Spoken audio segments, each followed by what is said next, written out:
glad you could make it. Kit Kat, Jane, Mary, and of course, our guest, Miss Piggy.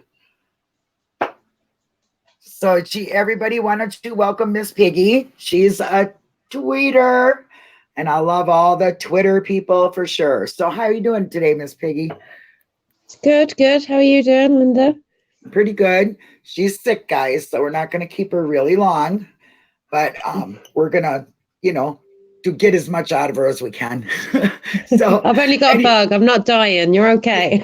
Yeah. Well, let's not put out no funeral or anything, no obituaries. She's just got the flu and it's miserable. I mean, a lot of people got it this time of year. So, I feel for you, but we won't keep you a whole lot, but we're going to try to drag as much information out of you as we can, or talk about what you really bothers you in the case. But first, I'd like to find out how you got interested in the case. Well, like anyone else, I suppose, I just sat at home. I noticed that Netflix had a new documentary coming out, and I thought, okay, I like true crime stories, and this one seemed like I'd enjoy it. So I sat down to watch another true crime documentary, which I thought, I'd know what way it would end, blah, blah, blah. But after the first episode, I really wasn't convinced he wasn't involved, and I was a bit... Yeah, Steve was in a little two sketchy. minds. Yeah, I was just in two minds. I just thought, I don't know how this story is going to go. So I watched the second episode, and it just carried on from there, because the more episodes I got into it, I was just becoming more outraged at the sham of an investigation that was occurring. Yeah. And in fairness, like, I spoke to people then after the series had come out, and a lot of people would have different opinions. That's fair enough. Not everyone's going to think the same as I would or you would, but right. Some people would think, yeah, he's guilty, but he shouldn't be in prison because there's still not, there wasn't enough evidence to convict him. It was all, planted. They still believed it was planted, but they weren't sure of his innocence, right? Right, right. But there was only so much conversation I could take with people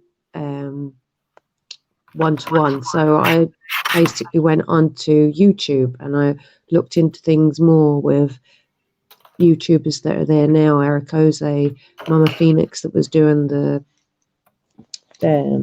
case before, and Sean Atwood. So I just wanted to learn more about it. And then Mam 2 came out, and with Kathleen Zellner mentioning something about Twitter, then I said, right, I'll go onto Twitter and I'll see if there's anyone else that can help me find out more, or, and that's when you find out about the Casso report and photographs, and there's so many researchers, amazing people like yourself, Linda, that just help new people, to try and find out what information they're confused on.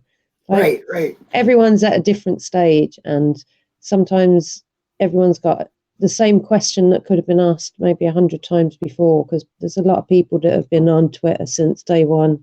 When Mam came out, but right. Oh, exactly. And I never get sick of talking about it. You know what I mean? And yeah, I don't mind answering questions 1,000,000 times that have been asked, because I just want people to know the facts, there's, everybody jumps down the rabbit holes. You know what I mean? That's how you get to the facts. You know what I'm saying?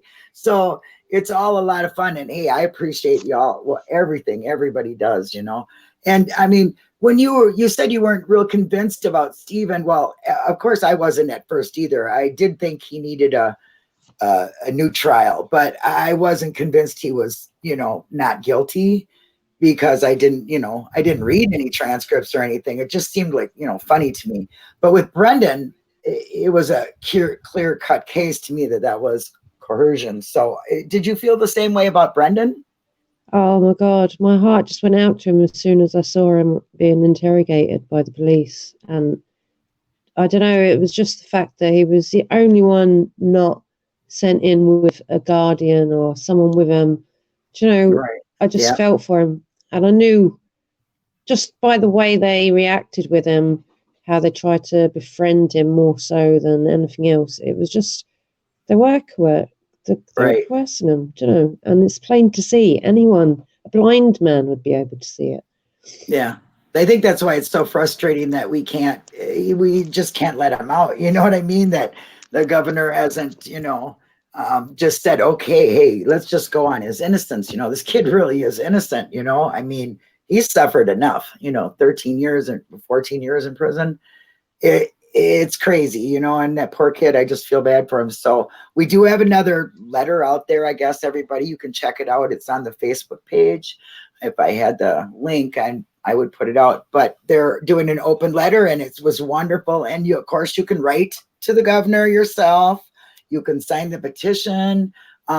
Is there anything else, that we can do for Brendan there, Miss Piggy? Because I know you're with Twitter. You get a lot of that thing running through there, the feed, just. To be honest, that just really every day someone is posting something about Brendan to bring him home, because it's just an injustice that shouldn't have happened in the first place anyway. But Gov Evers has proven that he's not going to stand up and be a part of this, I'd say. He's just, everyone's stepping back. They're not going to take charge or do anything. And I don't think, in my personal opinion, anything's going to be done until they see what happens in Stephen's appeal that he has put in with Kathleen Zellner. They're happy enough to leave the two of them in prison at the moment.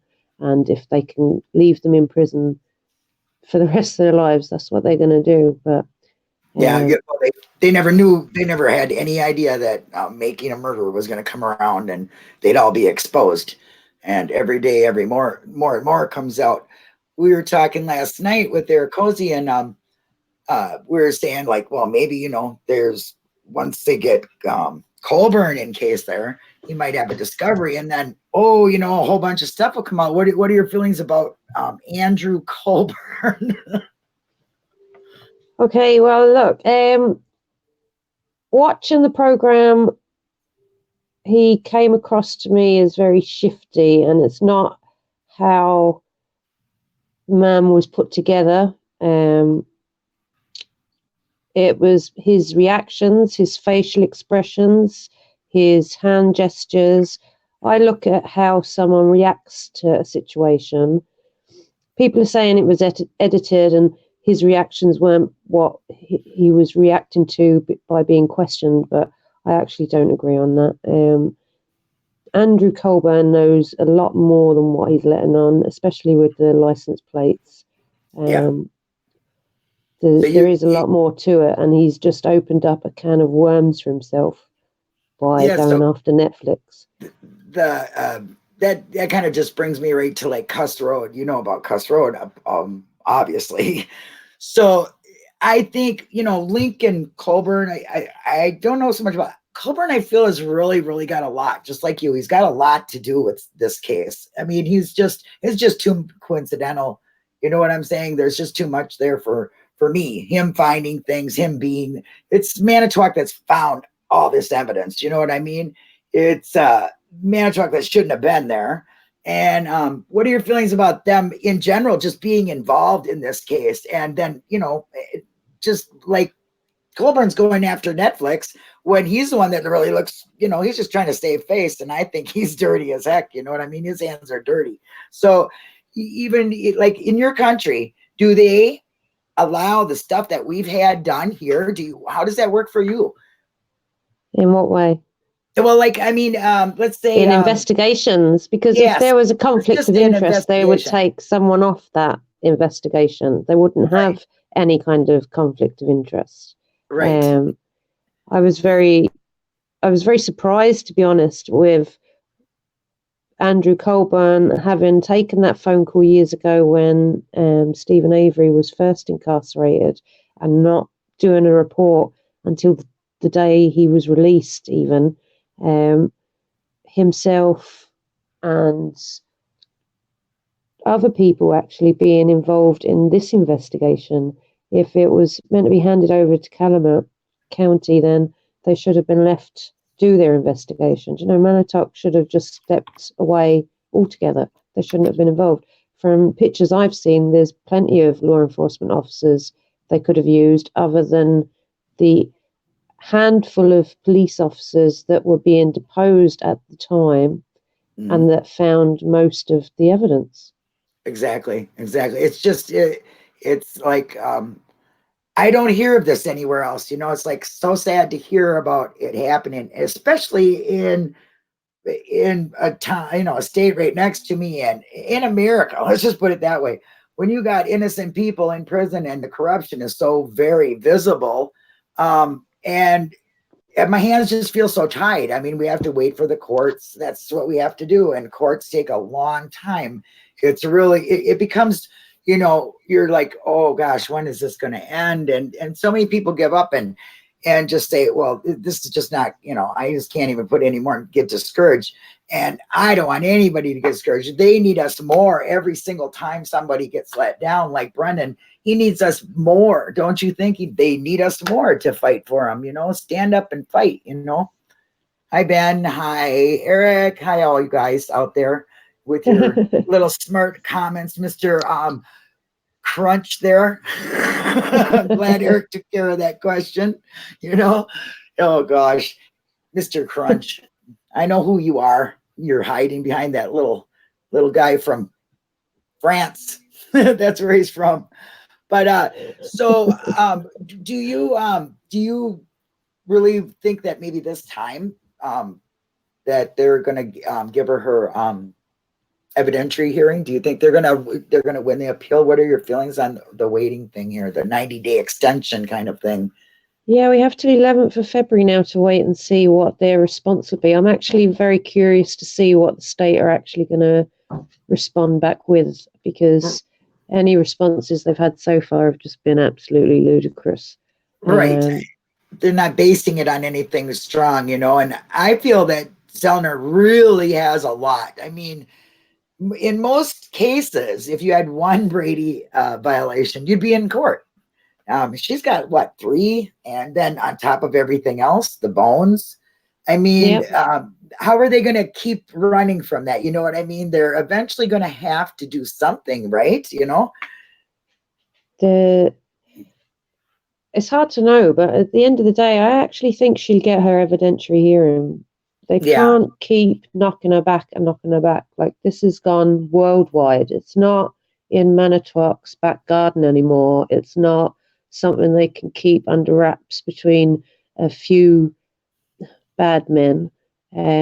It's right. Everywhere. Everyone's watching. They might not think it. They might throw it off. Ken Kratz makes his little comments on Twitter, but at the end of the day, he's a disgraced DA, so no one really cares what he's saying at the moment.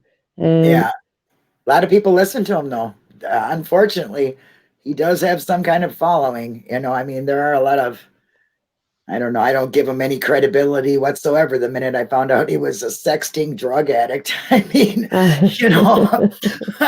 but besides that, even the fact that he could even put a 16-year-old child, to me, that's child abuse, what they did. That's complete child abuse, what they did to Brendan. And if you can do that and sleep well at night, like we all know, Kratz says he sleeps well in the bed at night, then there's some kind of evil in you. I don't get it. In fact, I just tweeted, I wonder how Kratz is going to feel knowing he's going down in history, like, the bad guys that the good lawyers put away, So, and there won't be no wrongful conviction there. I'm sorry to say. And what are your thoughts on that in general, that they don't have any accountability for anything they do? I mean, in Wisconsin, they're not responsible for that. I mean, if their wrongful conviction happens, and like Kratz, he's walks scot-free. Judge walks scot-free. Cops walk scot-free. What are your thoughts on that? That to me is just, I don't know.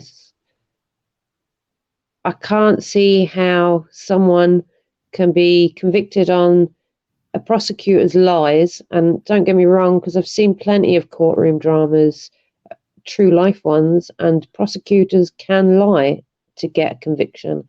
But I don't understand that, and how if it's overturned and they're acquitted or exonerated, why people are not held responsible for their actions. Because I'm sorry, Ken Kratz knew exactly what he was doing when he made his media conference that time, and he based all his information off of phone calls that they were listening into.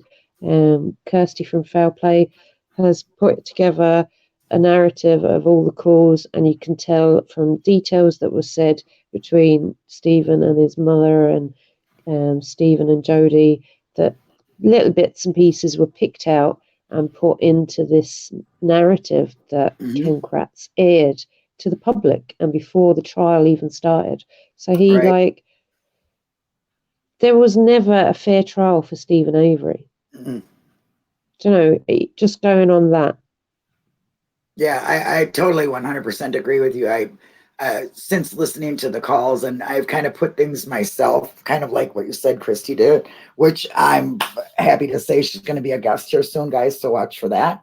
I've kind of see how Kratz was doing that, you know, I mean, how they were putting, and actually he really says it to the press. He says, well, I'm not going to give you no narrative until we're done. Well, that's basically because you don't have one and you're placing it together as court goes on, as everything falls in. You know what I mean? So I don't feel it was a planned thing, but I do feel that when they stumbled upon this, because I kind of think that's how, in my opinion, it happened, that they thought, oh, good, here we go. We could just do this, and it don't take a whole bunch of them. It just takes a few of them. Let's go talk to the prosecuting attorney and see what he says. You know what I mean? He's the one that's going to put him to court, you know? So they all, you know, them guys got together and they just did this, because if you look at the case in any reasonable way, nothing fits. I mean, just looking at the story, it just doesn't fit. I mean, everything kind of, they didn't know about the bones in the quarry. If they would have known about that, I do believe things would have been a little bit different for the jury. But I do think the jury was also quite selective.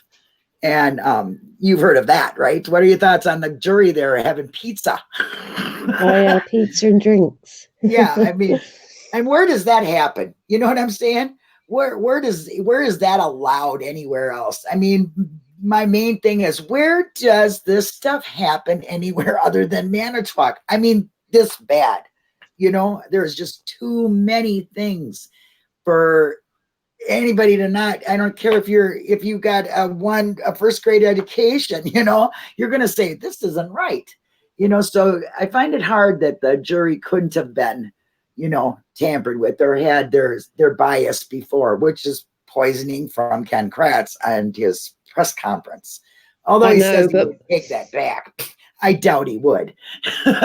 My heart went out to Stephen, because when you're watching Mamden as well, and there's a juror that's been dismissed and he's offered a mistrial and he says no. I actually was thinking, you have to take the mistrial. Do you know, and the judge even looked at him in a way to say, do you want time to think about it? And he was like, no. He had full confidence in the jury that they believed what he was telling them. And he was just let down. But I'd love to see the full trial, you know, from day one all the way through, because regardless of whether it's edited or not, I don't think I'm going to change what I believe. Yeah. I'd just like to see it from start to finish, what was said, what was happening, people's reactions, how things actually played out, you know, but I really don't know if we're ever going to get that. Yeah, so you could make sense of it yourself. Why was the jury, how did they come to this? I mean, if you could see everything that happened, maybe you could understand it. But I mean, like I said, I don't think they were played. The jury was played because at one point as well, they did actually ask to see Bobby Dassey's testimony for the court, and the judge asked them to be specific and tell them what they actually wanted to review. And I think again, they just I've never heard of that. No, but they just wanted to look over it again, and because he'd been particular about it, I don't think they actually got to see it again. So. Yeah, I guess they didn't. I mean, they wanted to see the whole thing, but they wouldn't allow it. And I don't understand where a judge says, no, you can't look at you know, that's the jury. They need to make a decision. So when does the judge come in and say, no, I don't think you can look at that evidence. You can't see that testimony. I mean, it doesn't make sense. See, again, there we go, making no sense of what Manitowoc does or the state. But there was a lot of things he let go as well, because when Butin and Strang were questioning the voicemail activity on Teresa's phone on November the 2nd, and Kratz nearly had a heart attack because he thought, he was like, oh, you're trying to say that she was alive on the 2nd of November, which they weren't, but no one gave an explanation of who had gone in and accessed the voicemail. It got overlooked, like, and that's important. I mean, that was one of the first things when I was watching it. I was like, well, who erased it? Why would you erase something that could have the killer's voice on it, or her asking for help, or saying somebody's name, or a number or something? I mean, who does that? And and these are people that are looking for her, and they just erase them. I mean, who does that? You don't do that. And since when do you give up a missing persons search when you found their car? Oh my God. It's ridiculous. To me, that's just ridiculous. We spoke about it the other evening there last week, and I just can't get my head around the fact that when that RAV4 was found on Avery Salvage Yard, they waited hours for it to be transported to a crime lab. They didn't break into the vehicle. They didn't take any casts of footprints or anything from around the vehicle. They didn't leave the vehicle where it was and try and find out, was Teresa hurt? Where was she? Anything like that. Stood by a car. They stood by a car and then transported it out of there. But that's... Yeah, I mean, they just don't follow protocol of a normal investigation whatsoever. I mean, who digs with a bobcat in a burn area where bones were found? Nobody is going to do that in an investigation. They'll be on their hands and knees with brushes, and I mean, it's all graded off with, I mean, they just don't do that. We've all seen crime scenes, and to be honest with you, you did mention it earlier, Cuss Road looks more like a crime scene than anything else. And when there was a lot of chatter about Cuss Road on Twitter, that's when Kratz seemed to go a bit quiet. So there's a lot more to be known about Cuss Road, and people should be shouting about that, as well as Brendan Dassey and Stephen Avery, because there's a lot to be answered. Nothing's documented. Yeah, that right there is, to me, is where the crime scene was. I mean, they covered it with a tarp. I mean, just like they did the bone area. So who knows what they did over there? And I kind of think they used the dogs to go back and forth to make sure there was no more scent. So they covered up their scent for the body being there and made the scent go someplace else. That's personally what I think they used, because the dogs thing is confusing, and dogs don't lie about what they're smelling. They don't care. Nobody can put in their head, hey, don't smell that. You know what I mean? This is not what you're supposed to be doing. You know what I mean? You can't prep a dog like you can a person. So they're pretty, they're going to tell the truth. And flyover thing now too. That's, I mean, I'm kind of confused myself on the flyover. People have been like making pictures bigger or better that you could see it. Now, can you explain? Do you know anything about that? The flyover pictures? Because I really don't know too much about it.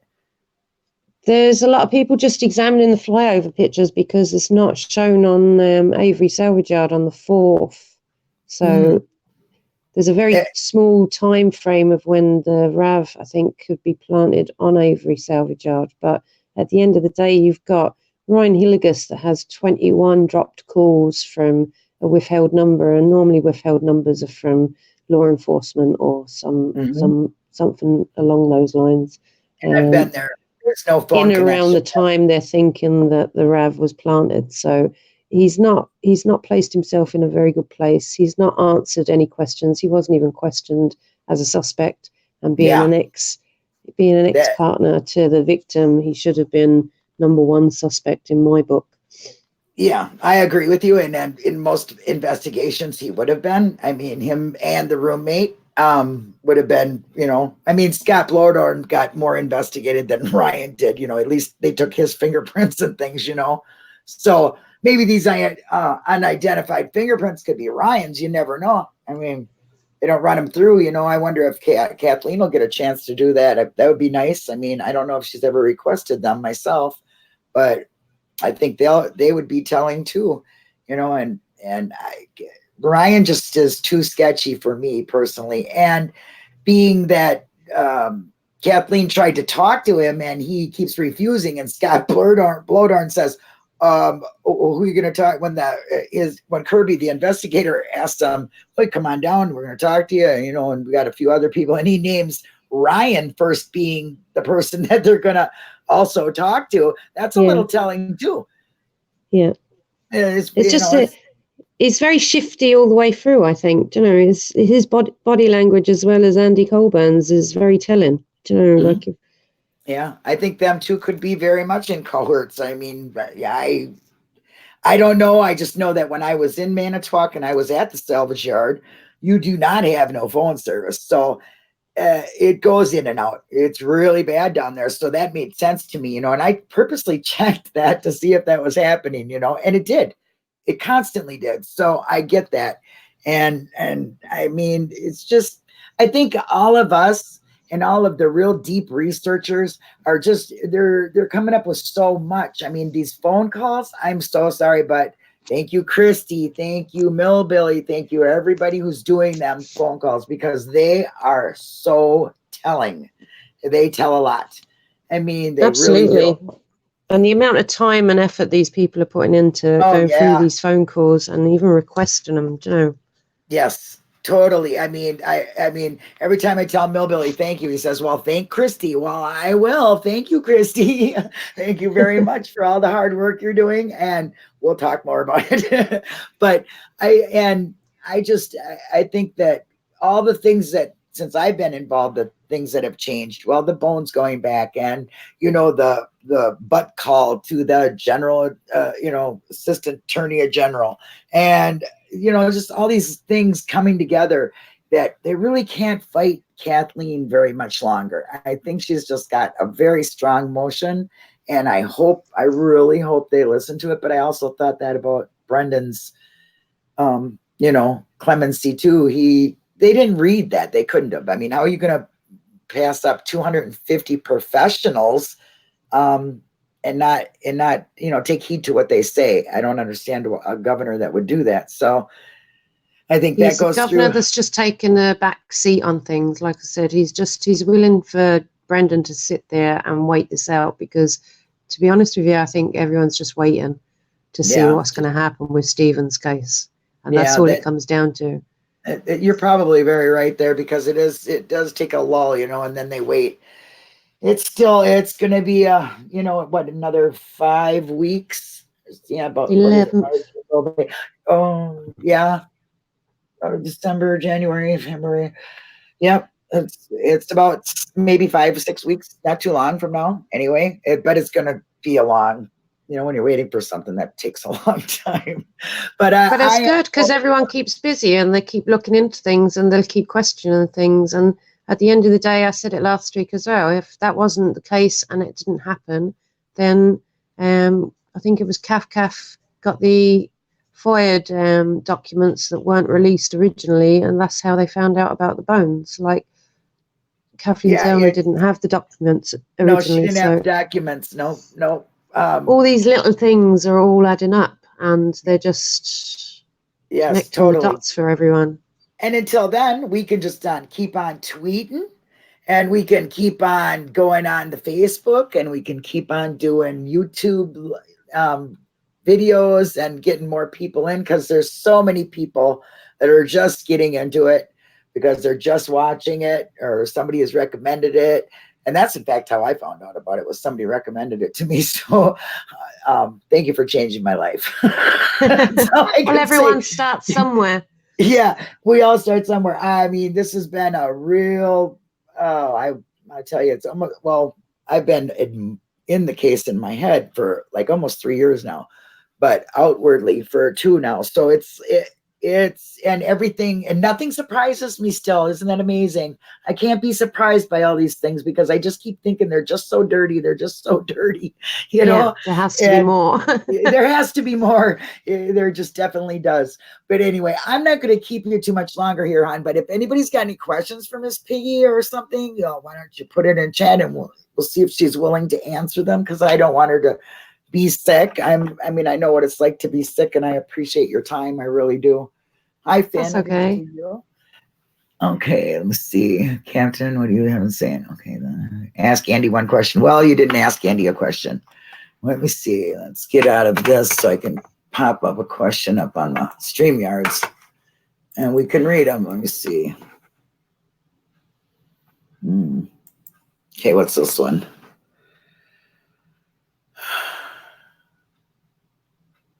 Oh, that's more of a statement. I agree with you, foul play, totally, 100%. Does anybody have anything they want to ask? I guess not. I don't think I see any questions. They're all talking amongst themselves. Do you see any questions, Miss Piggy? No, but I did see something mentioned about how if she was brutally murdered and stabbed and raped in his trailer, they didn't even send off the mattress or the bedding to be tested, in the lab. Right, exactly. I find that very funny. I said that last night. I said they didn't have not one piece of bedding, mattress, anything from the bedroom, but that's supposed to be the crime scene. Does that make any sense? Absolutely. No, and not. I think in one of the phone calls as well, if people are listening and trying to get through all the phone calls, because there is a lot, I know, someone did mention that Jody asked Stephen, what bedding are they supposed to have? We only had, I think, a blue bedding and another coloured bedding, and they're here. So what bedding have they had? It wasn't sent. They took Mama Avery's bedding because you hear about it in a phone call. Well, they took my quilt. She had a nice quilt, I guess. Okay. I've always thought that Stephen will be exonerated first, then Brendan will follow. I tend to agree because Brendan is going on his words, and I just found out today that Laura Knightrider is from Minnesota. So thank you. We'd have some nice people coming from here. I'm very honored to have her come from my home state. So anyway, well, everybody, thank you so much for joining us. And Miss Piggy, thank you so much for your time. I really appreciate it. I hope you feel better soon. And I hope you had a nice Christmas. And everybody, I will see you later, and check out Foul Play and Miss Piggy on Twitter. And I've left it in the description where you can get her. And I am so honored to be on Foul Play on Saturday. So please join us there. Everybody really have a great night and a very safe weekend. Be kind. Bye-bye. Beautiful. Thanks.